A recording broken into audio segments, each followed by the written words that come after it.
ser humano.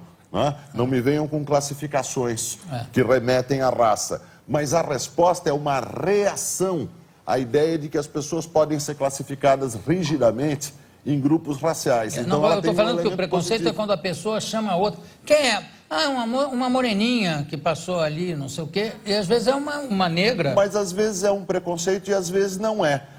Porque na consciência brasileira, os brasileiros têm uma certa dificuldade, que eu acho muito positiva, de se autoclassificar em termos raciais. Quer um exemplo?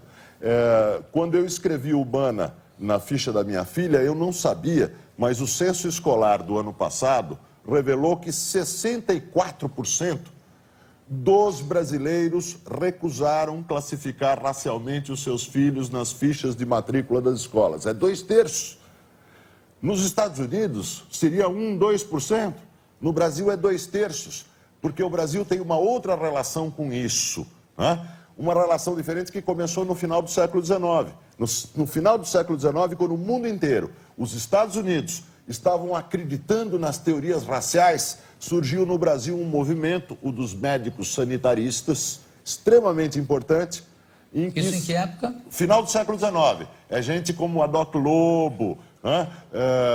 Juliano Moreira, uma série de sanitaristas que pouca gente conhece no Brasil, que disseram o seguinte: naquela época se acreditava que a mistura entre brancos e negros produzia mestiços e esses mestiços seriam seres degenerados.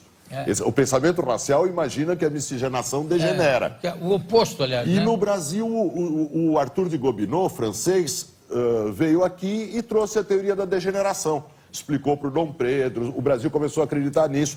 Então os brasileiros ficariam doentes porque eles estão muito misturados. Aí chegaram os sanitaristas e falaram assim: o problema não é a miscigenação, o problema é o mosquito.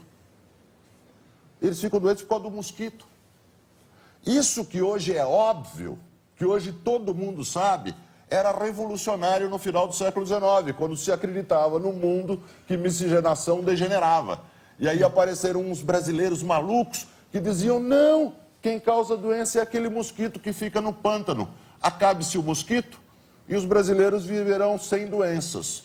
Esse pensamento antirracista que surge no Brasil no final do século XIX vai explicar por que no começo do século XX, quando outros países adotavam leis raciais, o Brasil não adotava. E vai explicar por que os brasileiros, na minha opinião, felizmente, têm uma dificuldade imensa em entender a linguagem da raça, a linguagem segundo a qual cada pessoa tem um lugar no mundo definido por uma raça. Bom, doutor Demétrio Magnoli, uma aula. Muito obrigado pela sua presença. O Demétrio está aqui lançando o livro pela editora Contexto, Uma Gota de Sangue. E o livro já foi lançado? Já, né? O livro foi lançado há menos de um mês e estamos na 3ª reimpressão. Eu estou gostando muito porque um livro de 400 páginas, um livro com assunto histórico, sociológico, político, que está tendo uma grande leitura. Eu acho legal e eu tentei escrever o livro como eu acho que a ciência deve escrever. Uma narrativa para todo mundo, uma narrativa tensa, dramática e que todo mundo possa entender. Porque os cientistas têm uma mania, que não é de todos, ainda bem, que é de escrever numa linguagem hermética para preservar o poder. Para os próprios, que é exatamente por isso. A linguagem é poder. Né? Querido, muito obrigado. Daqui a pouco a gente volta. Demétrio Magnoli.